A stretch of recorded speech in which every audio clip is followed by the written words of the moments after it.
وسلم کی ذات اقدس پر صلاۃ و سلام کے بعد میرے دوستو، میں نے آپ کے سامنے سورہ الدخان کی چند پہلی آیات تلاوت کی ہیں۔ اللہ تعالیٰ مجھے ان آیات کا مفہوم اور مطلب بیان کرنے اور پھر ہم سب کو اللہ تعالیٰ عمل کرنے کی توفیق عطا فرمائے۔ اسلامی مہینوں میں یہ 8واں مہینہ شعبان المعظم کا ہے۔ اس مہینے کو اللہ کے نبی نے اپنا مہینہ قرار دیا ہے۔ اسی مہینے کے لیے آپ دعا فرمایا کرتے تھے، اللہم بارک لنا فی شعبان وبلغنا الی رمضان۔ یا اللہ، اس برکت والے شعبان کے مہینے میں اپنی رحمت کی بارش برسا دے۔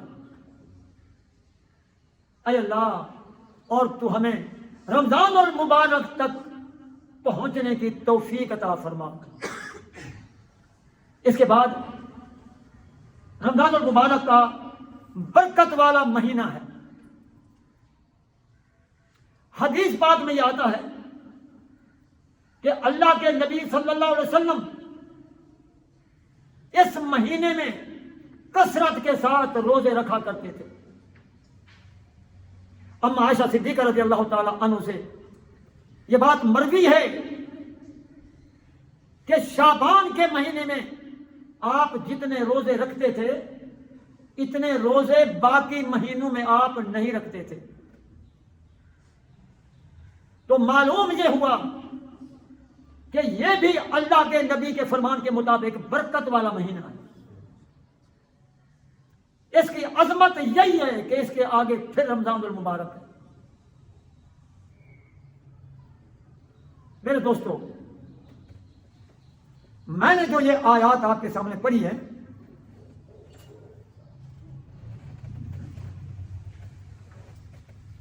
حامیم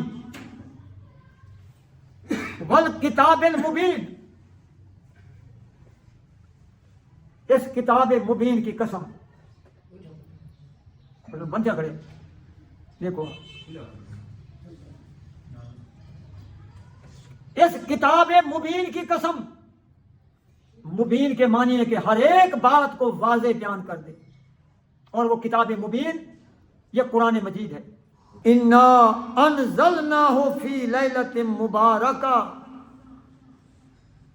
ہم نے اس قرآن کو برکت والی رات میں اتارا۔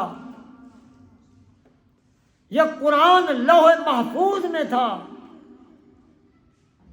اللہ تعالی کے حکم سے یہ قرآن لوح محفوظ سے اترا، اور یہ قرآن آسمان پر آیا، پہلے آسمان پر۔ پھر اللہ کے حکم سے، اللہ تعالی کے فرمان کے مطابق 23 سال کی مدت تک اللہ کے نبی پر یہ نازل ہوتا رہا۔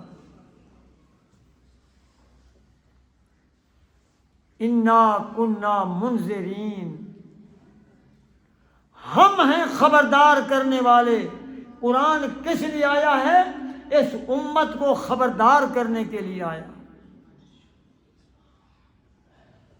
لوگ غفلت میں پڑے ہوئے ہیں، اور قرآن انہیں بتا رہا ہے کہ یہ تمہاری زندگی چند روزہ، اس کے بعد ایک اور پیریڈ آنے والا ہے تمہارے امتحان کا، فیصلے کا دن آنے والا۔ فیہا یفرق کل امر حکیم، اس رات کو ہر حکمت والا امر، اس کا فیصلہ کیا جاتا ہے۔ ہر حکمت والا امر، امرم من عندنا، ہماری بارگاہ سے یہ حکم آتا ہے۔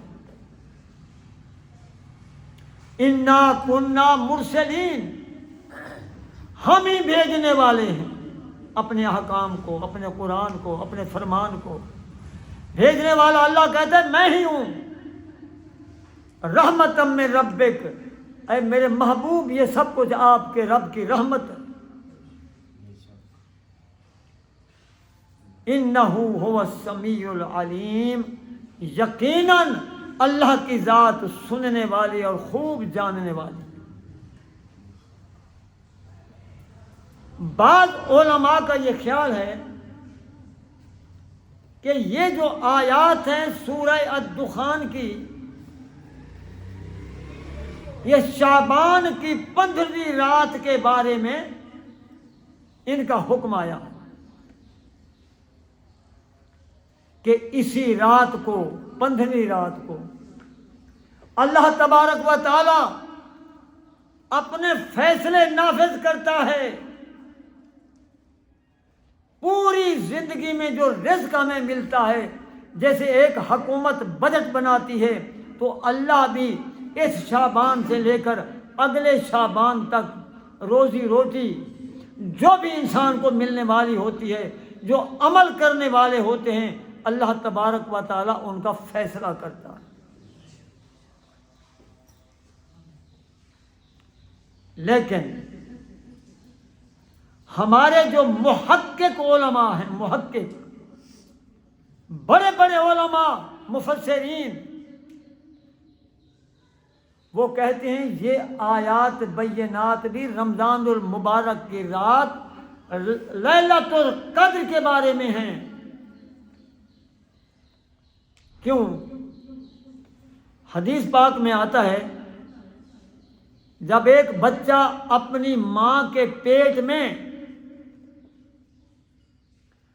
4 مہینے اس کی گروتھ ہو جاتی ہے، اس میں روح پھونک دی جاتی ہے، ایک فرشتہ نازل ہوتا ہے، اس بچے کی عمر، اس کا رزق، اس کے کام کاج، اس کے اعمال، اس کی موت، یہ تمام چیزیں وہ آ کے لکھ دیتا ہے جب بچہ ماں کے پیٹ میں 4 مہینے کا ہو جاتا ہے۔ جب ہر چیز اللہ طے کر دیتا ہے تو پھر ہر سال شعبان کی 15ویں تاریخ کو کس چیز کو طے کرتا ہے اللہ تعالیٰ؟ اگرچہ بعض علماء نے کچھ احادیث بھی پیش کی ہیں اس بارے میں، میں اتنا بات عرض کر دوں گا کہ یہ جو آنے والی رات ہے، اللہ تعالیٰ اور اللہ کے رسول مسلمانوں کو کسی بھی رات میں کسی قسم کی عبادت سے روکتے نہیں ہیں۔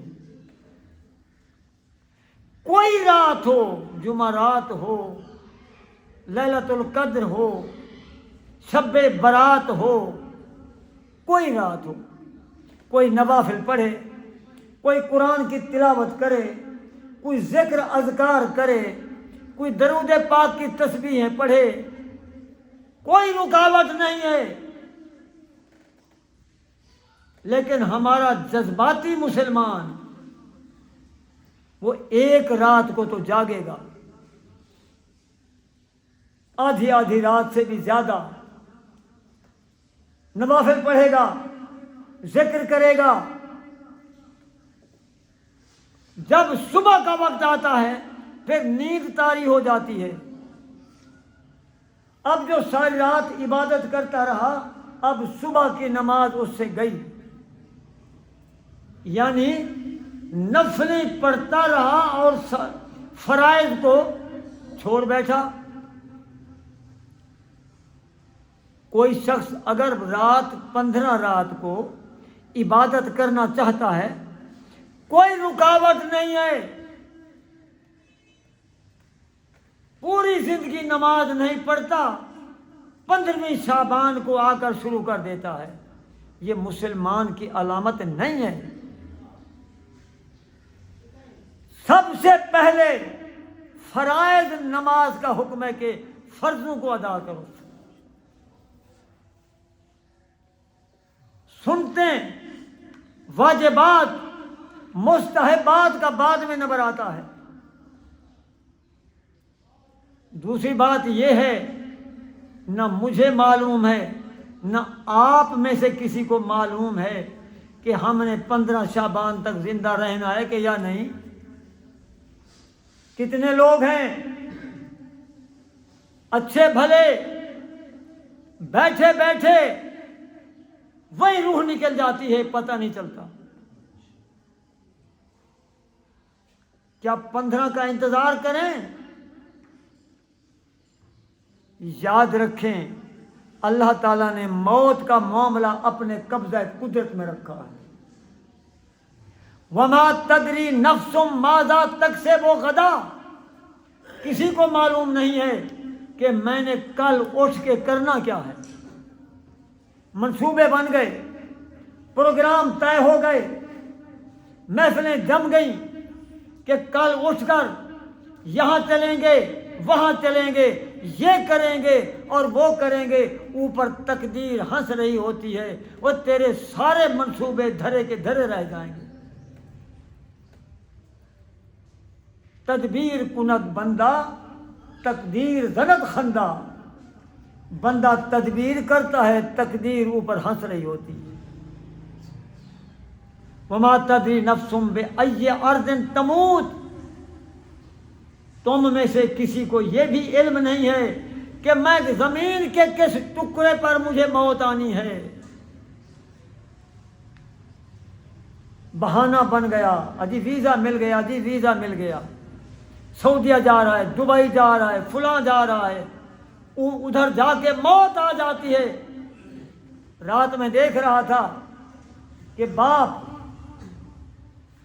بیٹی اور اس بیٹی کی ماں، باپ اور ماں اور بیٹی عمرہ کرنے کے لیے گئے، تینوں کے تینوں۔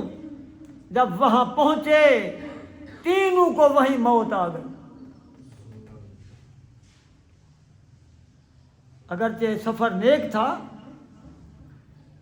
کوئی پتہ تھا انہیں ہمیں موت آ جائے گی۔ شام کے ملک سے ایک مسلمان سائیکل پر سوار ہوتا ہے، سائیکل پر، ملک شام سے سائیکل پہ چلتے چلتے مکہ المکرمہ کی حدود میں، بلکہ حرم کی حدود میں داخل ہو جاتا ہے۔ احرام باندھا ہوا ہے، سائیکل پہ سوار ہے، عمرہ کرنے سے پہلے وہیں روح نکل جاتی ہے۔